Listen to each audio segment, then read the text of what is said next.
I want to welcome everybody back to the Behind the Well show. Roger Abel with Elias, Randel. Elias, how you doing today? Good, Roger. That's great. How are you? Good.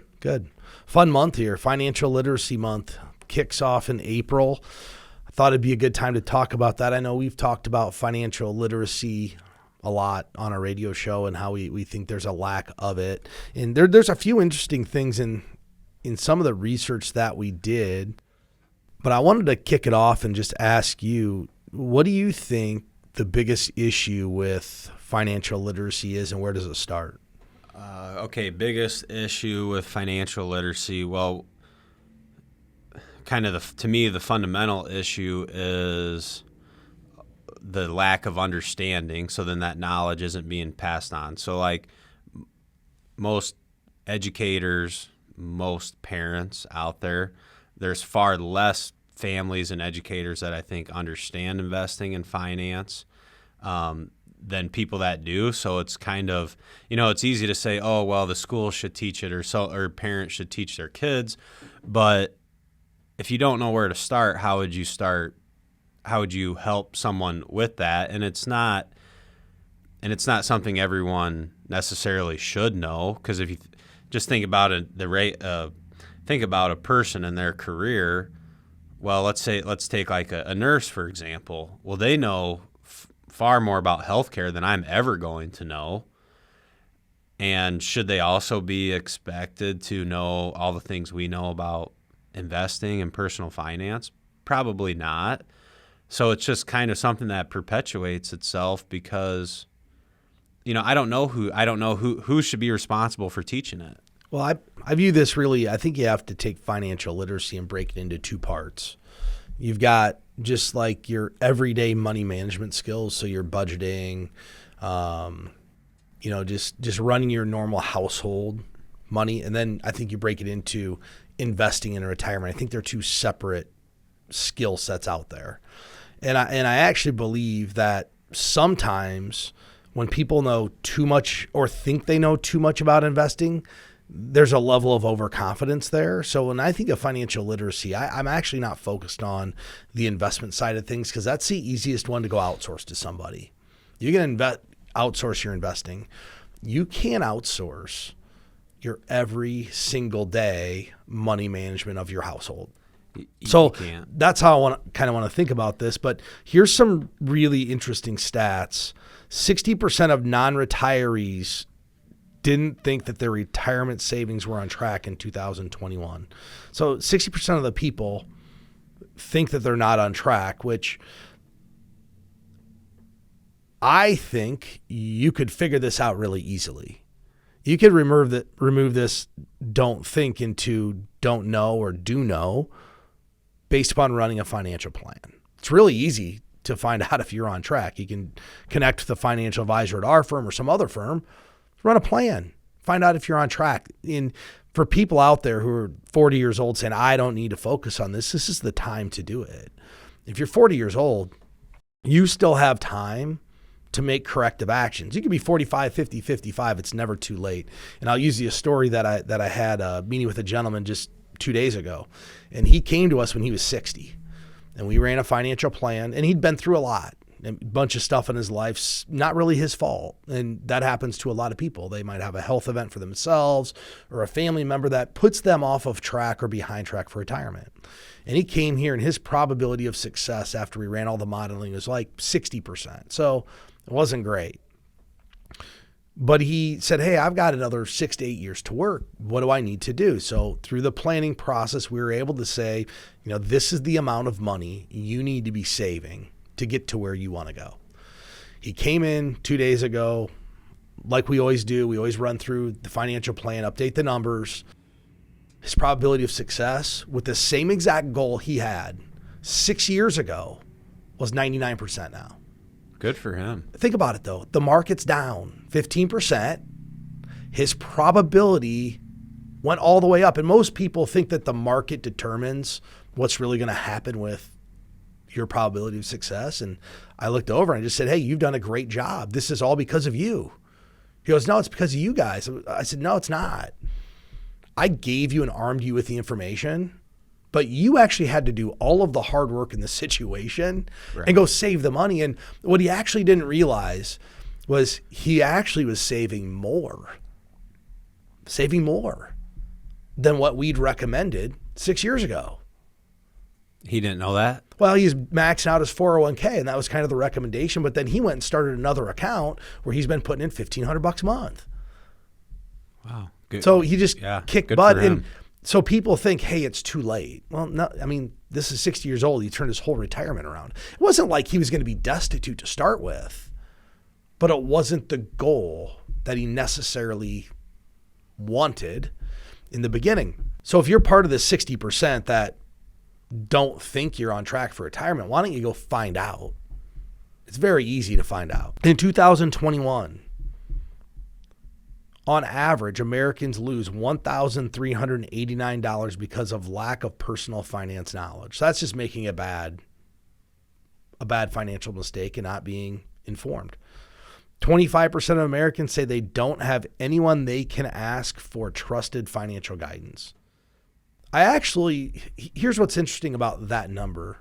I thought it would be higher, but I wonder if they trust someone with financial guidance. So if you think about this, we all believe our parents know what they're doing with money, right? I would think most people would say, especially if you're like in your 20s and 25 and 30 and 35, like you go to your parents and ask that question.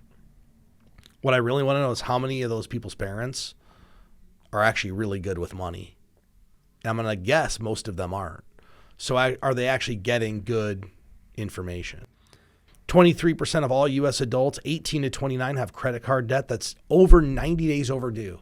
So 1 in 4 accounts are 90 days overdue on their credit card. Yeah, and I think that's a product of,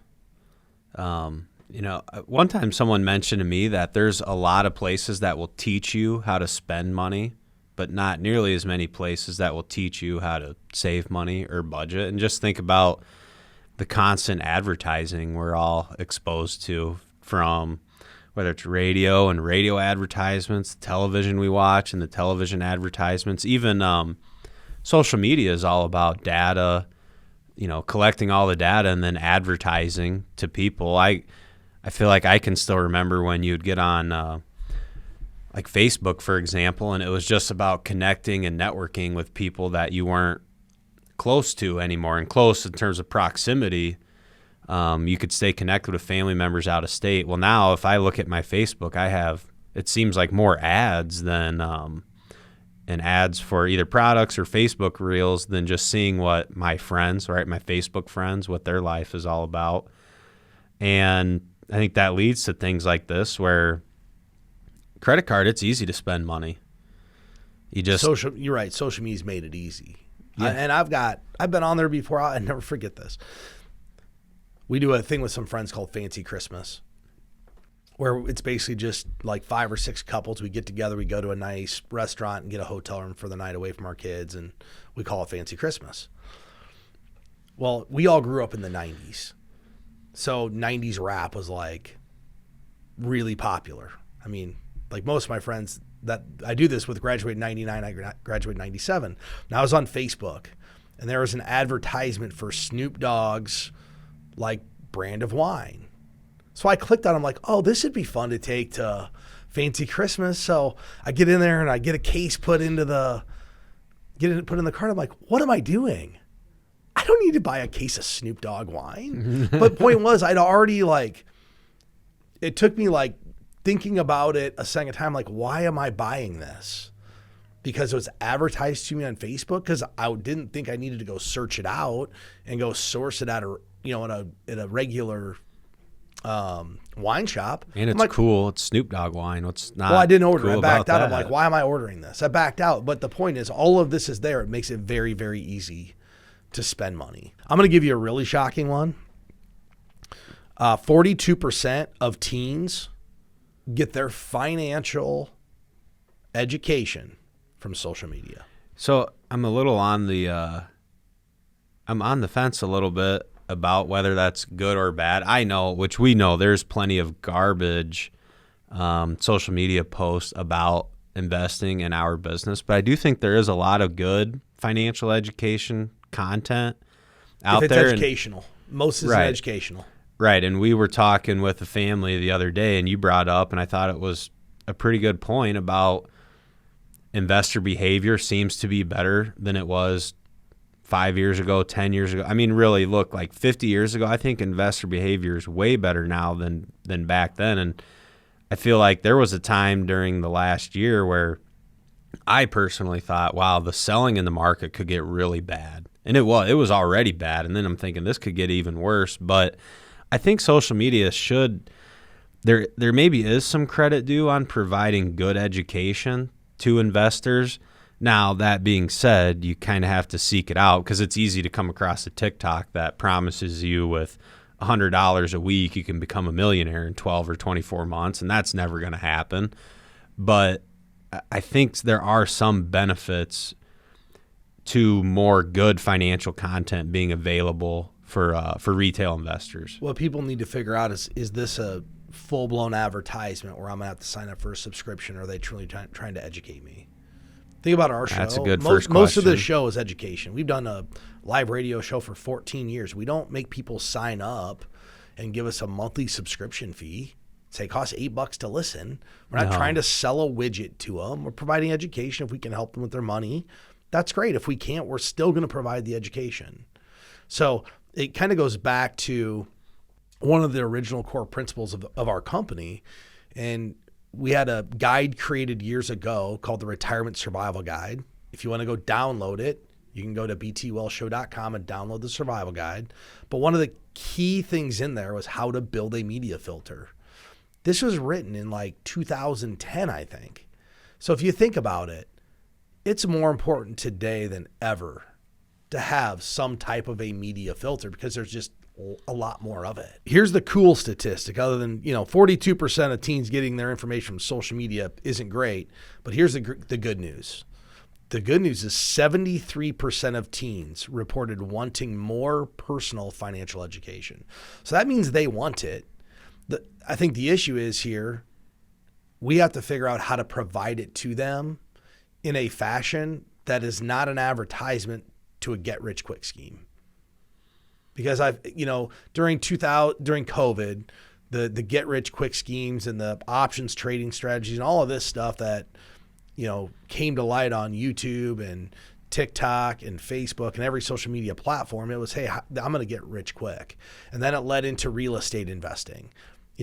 Part of the reason price of real estate's up, I'm pretty sure, is really easy for people to get a bunch of free information on TikTok about it and think they need to go have a vacation rental and start their own VRBO. It's not that easy, guys. There's no business in the world that's easy. But they make it look easy. You can just start with that. 41% of teens don't know what a 401k is, and 32% of teens don't know the difference between a debit card and a credit card.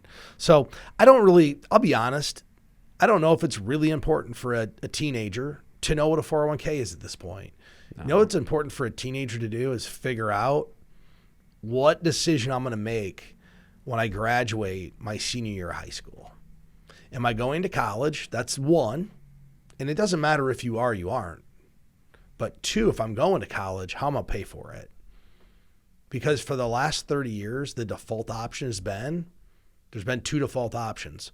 Mom and dad pay for it, if you're fortunate enough to have that, or I'm taking out student loans. And that's why we're in the crisis today. And the student loan industry is a business. It is actually not there to help your kid with college. It's a business. And I know people that have, on both spectrums here when they went to school, one where we borrowed just astronomical amounts of money to go to college, and two, I got a 4-year degree and a law degree and never took out any debt, and mom and dad didn't give me $1 because they worked their way through college. College isn't a full-time job. We've all been there. It's a part-time job and a party the rest of the time. When you're going through it, it does feel, I was talking with some friends about this. When you're in college and like it's finals week, you just think you're so busy. And then you start your career, you start a family, and you would go back to those days in a heartbeat. If that's all the busy you were, that you had to take 3 tests in 1 week, you'd feel like you had nothing going on. Do you want to know why finals week is so busy for everybody? Probably because you didn't study throughout the semester. They just started studying a week and a half before the Yeah, final. They didn't do the incremental work along the way. And I did the same thing. Well, I don't need to worry about this. I'll worry about it before the final. And then I crammed for the final, and yeah, it was not fun. But that's how I got through it. If you actually approach it as a job where each week, or like we do here, we try to get better at one thing a week. Well, if you just took, hey, I'm going to take care of this one thing this week, it wouldn't be so bad. Oh, I know for a fact, if I were to apply the energy and effort towards school, like if I were to go back to school and treat it like a job, like I do my career, I could probably almost get a 4.0. I mean, if you really took it that serious, you could probably graduate with, almost anyone could graduate with honors if you just did the work. Getting a 4.0, you have to have some level of intellect to get that, but you don't have to be above average. You could be average. It's more you have to put in the work. Yeah, you got to put the work in, which is with most things in life, you got to put in the work. Now, I should preface that. It would depend on subject too. Like I couldn't go study chemistry or like physics, something I'm just absolutely not interested in and perform well in. Well, but I would do better now at my age now than at 18 to 22, and by a lot. You made a key point, interested in. You could do it.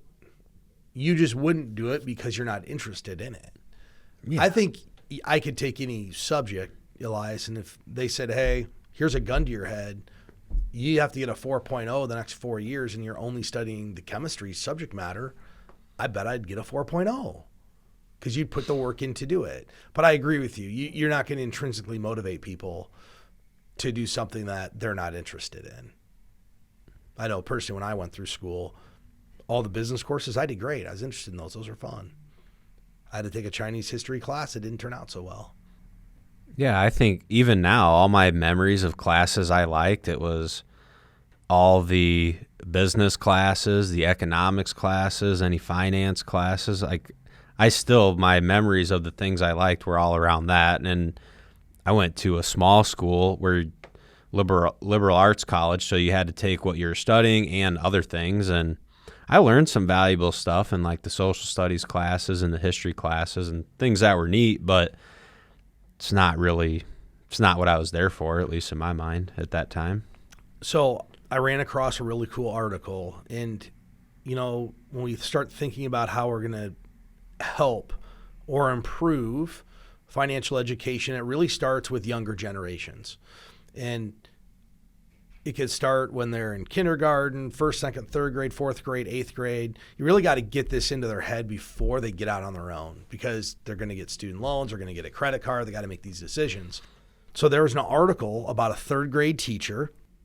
Her name was Miss Lattimore, and she teaches her kids about money through the classroom. She assigns jobs and activities to her students, and they're paid for completing the job. But here's where it gets really interesting. Each student must pay $5 to rent their desk and chair. This is Monopoly money or something that she has in the class? I don't know. I don't know. I don't know if it's real money or Monopoly money, but either way, they got to pay $5. You got to rent your desk and your chair. They can earn extra money, and the extra money they earn can be redeemed for rewards like free time or being the teacher for a day, all at varying prices. Or the students can decide to buy something at a lower value each week or save money for larger rewards.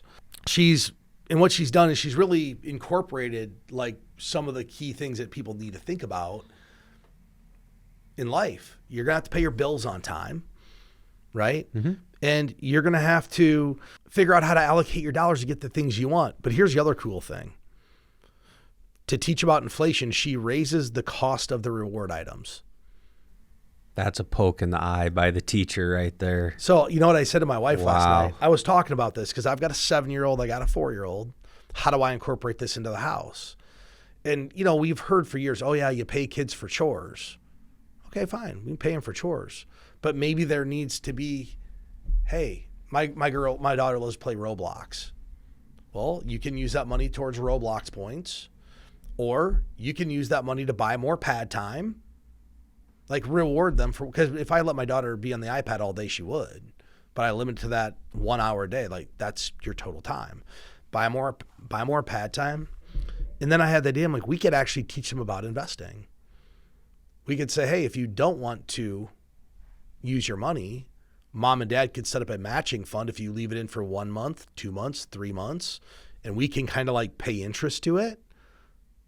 So I'm trying to figure out how I incorporate this into my house so that it just becomes like every day and it's not just give these kids everything they want. Yeah, I like that. So and I think it's been effective. One thing I've done, my oldest is 8 now, so not really with her anymore, but my son, who's 4, and obviously he loves sweets and candy, so he'll ask, can I have a piece of candy?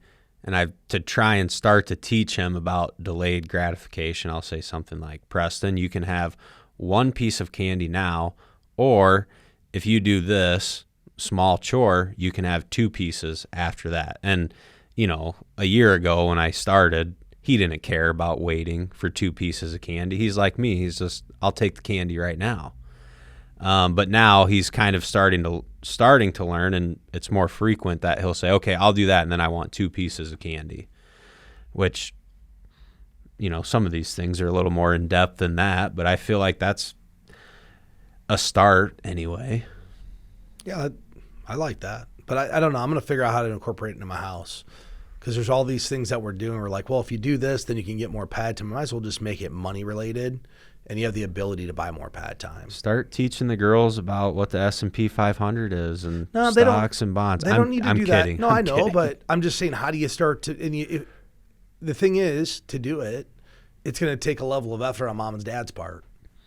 Like it's going to take a level of effort for me to think through this and say, hey, here's what we're going to do, and here's how much money you get for each one of these things. I really like the iPad time. But we can do it for everything. Well, idea. Okay, if you want to go to the jump park, great. You accumulate enough points or money or whatever it is, and we can go to the jump park. Do I make them pay for it all? No. But hey, yeah, we can go do this. Or you want to go to Orange Leaf or Dairy Queen, whatever special thing you want to do.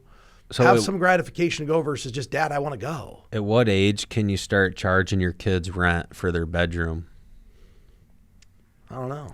You're not turning this into a business. This classroom teacher has. Turn 14, go get a job. You owe me $100 a month now for that bed. But, you could start, and, if you think about like Dave Ramsey, he always talks about a car. Instead of just buying your kids a car, have a matching fund. Have them have some skin in the game. They save up $5,000, great. I'll give you $5,000. You get a $10,000 car. Teach them how that works. Versus, yep, here's your new car. Yeah, and you take it. I feel like, at least me personally, my first vehicle was given to me, and then the second one I bought. And which one do you think I took better care of? The one you bought. Yeah, because I spent my good money on this. I got to take care of it. It's kind of like going to college. If someone's paying for all of it, you don't have any skin in the game. If you're paying for it, it's not going to take you 5 years if you're writing the check. Going to take you 4. You can get her done. Stay for 5 years if you want to have a good time. I mean, I did the 5-year plan. Did you? Absolutely. So a friend of mine, and he did the 5-year plan. He used to say, graduating college in 4 years is like leaving a party at 10 o'clock. That's a great one. Probably not good sound advice for a financial podcast, but some people do it that way. I think with all the financial education, one thing that's out there is we always find these like what we would call money myths. Let's just run through what some of these are, and we've talked about this one before, but the number one myth is that giving up a daily coffee purchase is a financial game changer. Well, It could be, but it's not the coffee. Coffee is the easy bully here. Eliminating your coffee is not going to change your life. Your saving habits are going to change your life. People have played this game forever. It used to be cigarettes. Well, if I gave up smoking, I'd have an extra $300 a month. Well, they give up the smoking, but they don't invest the $300. If you give up your $4 a day coffee, you're not going to invest $120. It's just an easy target because we see fancy coffee as completely discretionary and unneeded. But we also can assign a value to what the coffee is So then we can plug it into a long-term analysis of what this cup of coffee cost you. Most people are making bigger financial mistakes than their coffee. They are, and I don't know how. It's probably the book, right? That Latte Factor book. But how did coffee get such a bad reputation? Yeah, but the Latte Factor, they didn't even talk about giving up the latte. It was more about putting structure to your life and paying yourself first. So the whole book was about. Yeah. But the reason it is, it's an easy target. Like I said, it used to be cigarettes. Right. And then it turned to coffee because people don't smoke as much as they used to, and coffee's the easy target.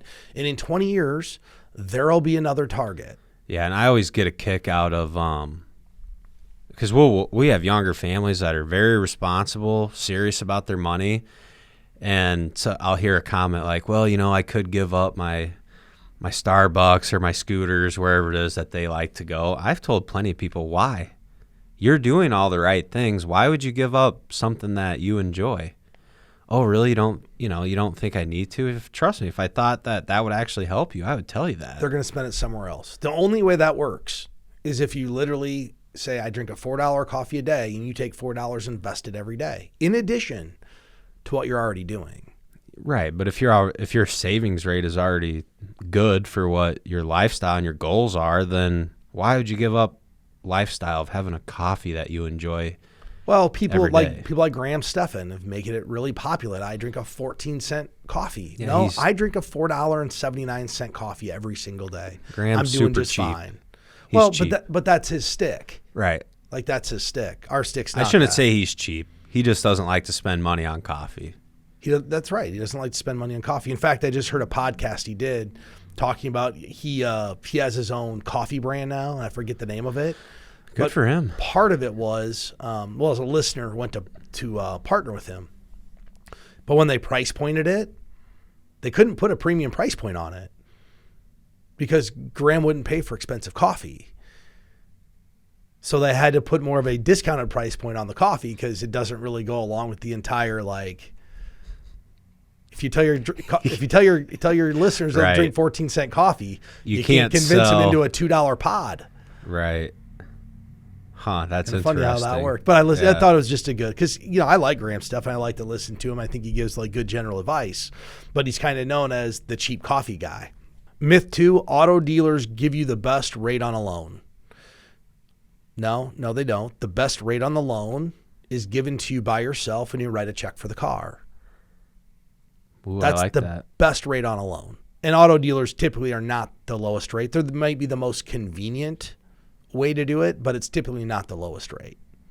The auto dealer makes money on the financing of the vehicle and the extended warranties and all those different things. And I have no problem with that. They're running a business, they're providing a service, and they're providing convenience. But just because you go there and they give you a rate doesn't mean it's the best rate. No, it does not. So number 3, this is a good one here. Financial advice always has your best interest at heart. So are all financial advisors the same? Are all firms the same? No, I think we know that to be true. That's not true. Not every firm is the same or has the same philosophy. And I think, it almost kind of goes along with the not anyone, but you might have a life insurance agent that calls himself a financial advisor, and they may not even have any securities licenses. To me, that's the same as, if I go out and I buy a pickup and I put a ladder rack on it and I drive around town with a ladder and I tell everyone I'm a contractor, it's kind of the same thing. Whether I have any skills or not, that's a whole different conversation. So I do think when you're meeting with people or taking advice from people, there's you should make sure that they have a philosophy and they're going to help you in a way that makes sense. And they're properly licensed. At minimum, they should have some securities licenses. I would prefer that they have the licenses that allow them to do anything if I was going to be hiring someone. So, Elias, myth number 4 out of all the ones we're going to talk about, to me, I think is the biggest myth out there. And it's hiring an advisor only benefits the wealthy. And this has been, I think the reason people believe this, there are firms out there that have account minimums. And I want to tell you now, if a firm has a $500,000 account minimum, they're not really focused on helping you. They're focused on only helping people that provide the right net profit margin for them.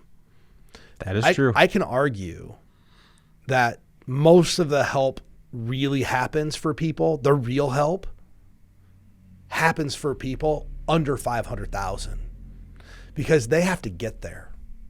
If you've got $3 million, you should have an advisor. They're going to help you. But you got there on your own saving $3 million. You'll probably be okay. But if you're 40 years old and you got $80,000 saved for retirement, you probably could use some help. So we've had a motto here, we take them all. Like, we help everybody because part of our motto here is to educate and inspire people. Yeah, they may not be as profitable for our firm. That's okay.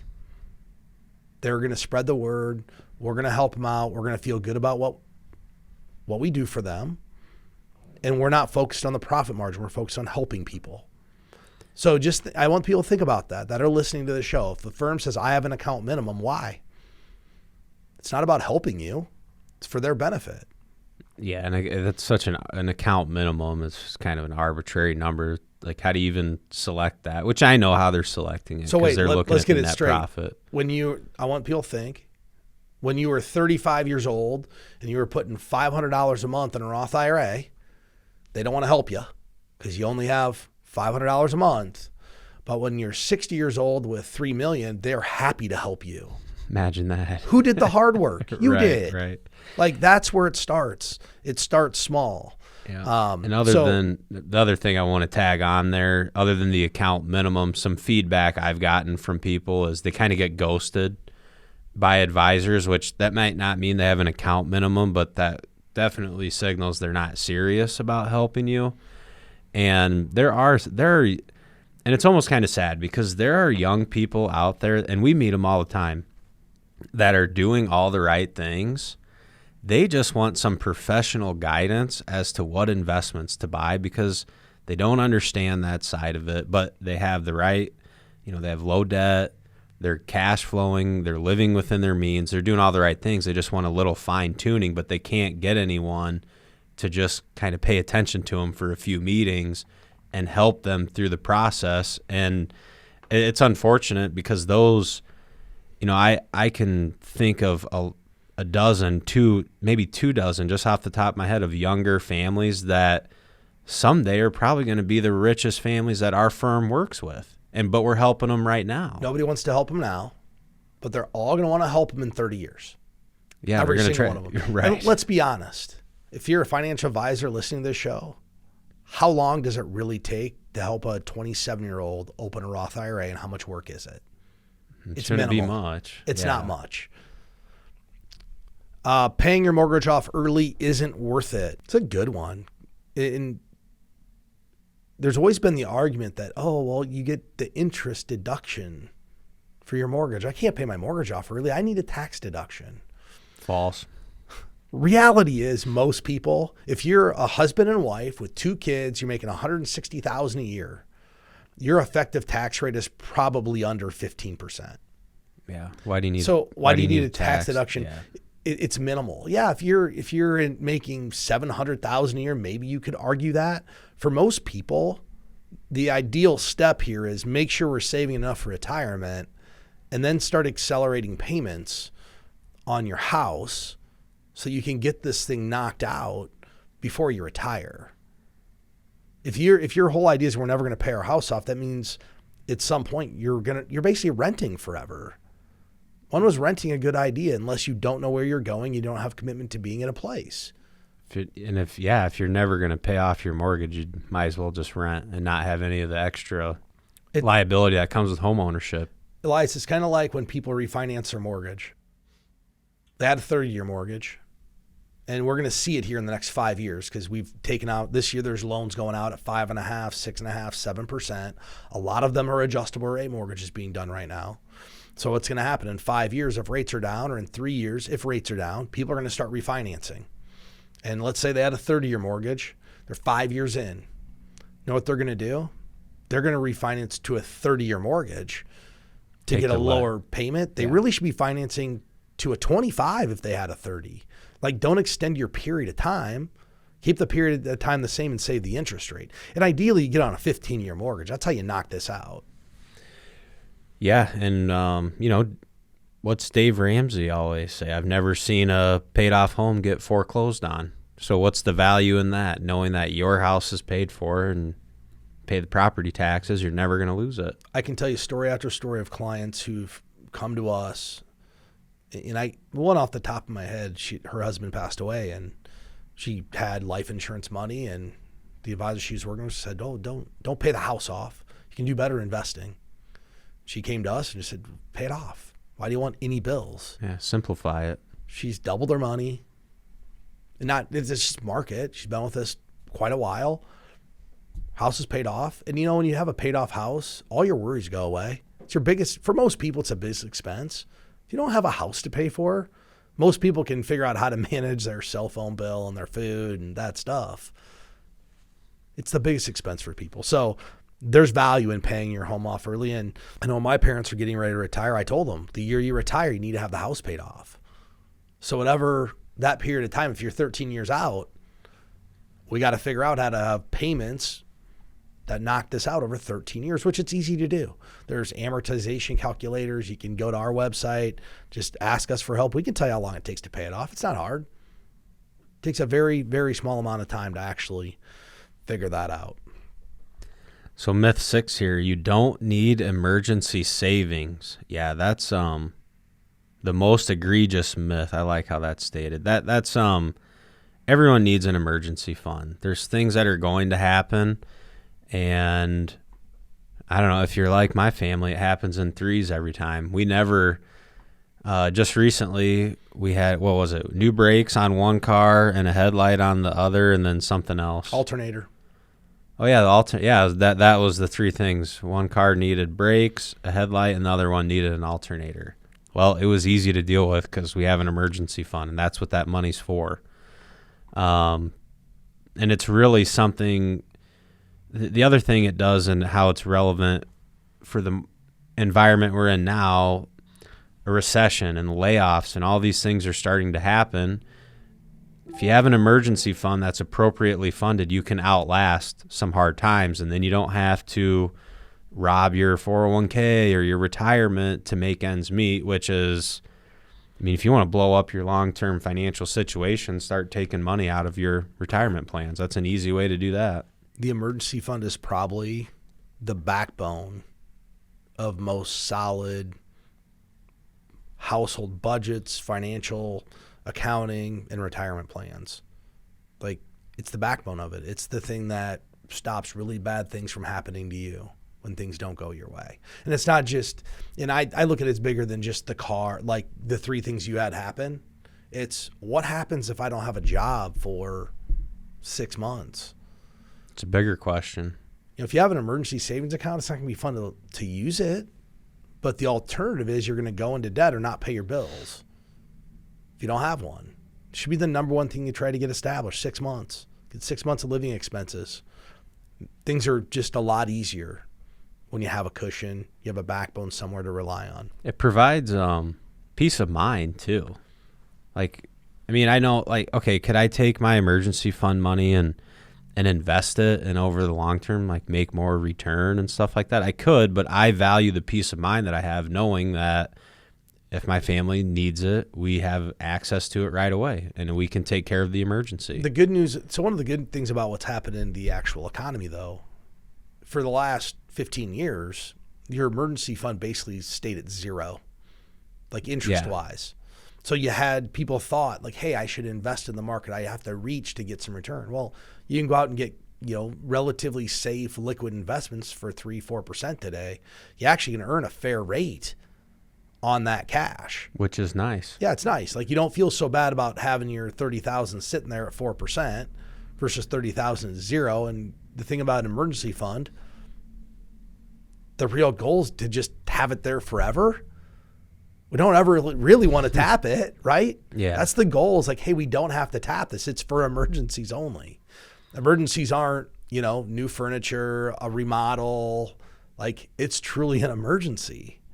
And number 7, You got to monitor the stock market every day. I think that the advent of the ability to check your 401k every single day has done more damage than good for most investors. And that's not me making that up. That's studies by Dalbar, which surveys how investors are doing against benchmarks.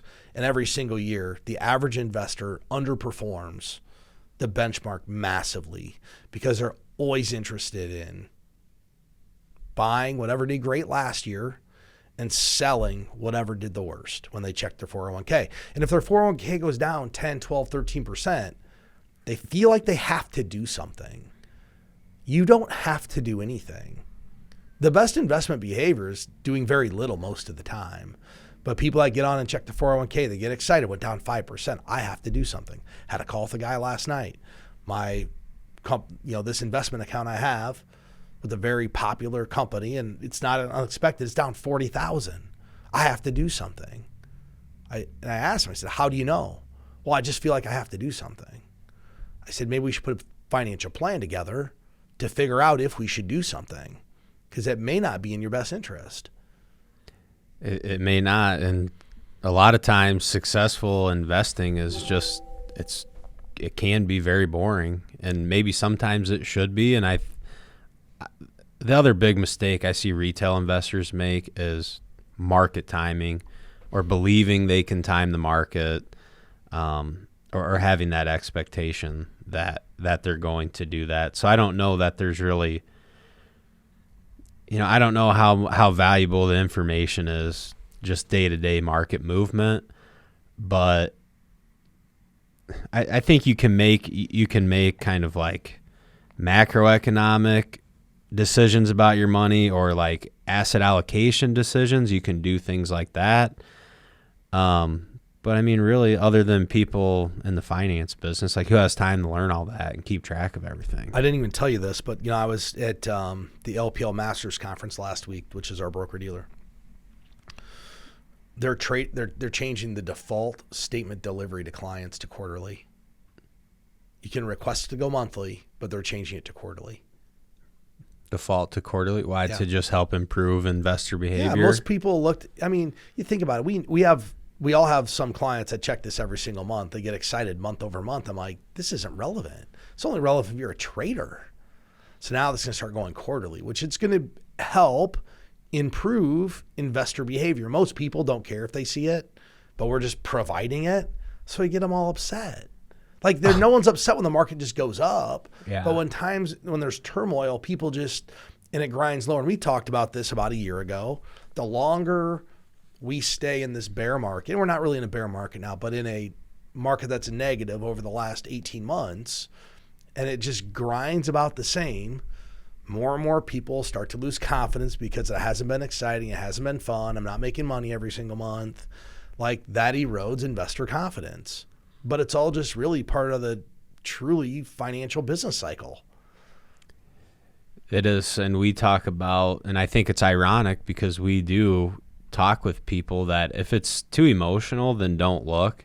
But then on the other side of that, because of, just to add on to your point about the statements, we also provide an app for people's phone that they can log into their accounts. We provide online access, and that's all part of providing the right level of customer service. But it is kind of, it's ironic that that's kind of one of the strategies. Well, if it's bothering you, don't monitor it so much, but we obviously provide all the tools to be able to monitor every second of the day if you want to. Well, with that said, I hope everybody takes the month of April, take a little bit of time to figure out how you can improve, your financial life, because it is Financial Literacy Month. If anybody's looking for help, you can go to btwellshow.com. We'd be happy to help you. Until next time, I want to thank everybody for listening.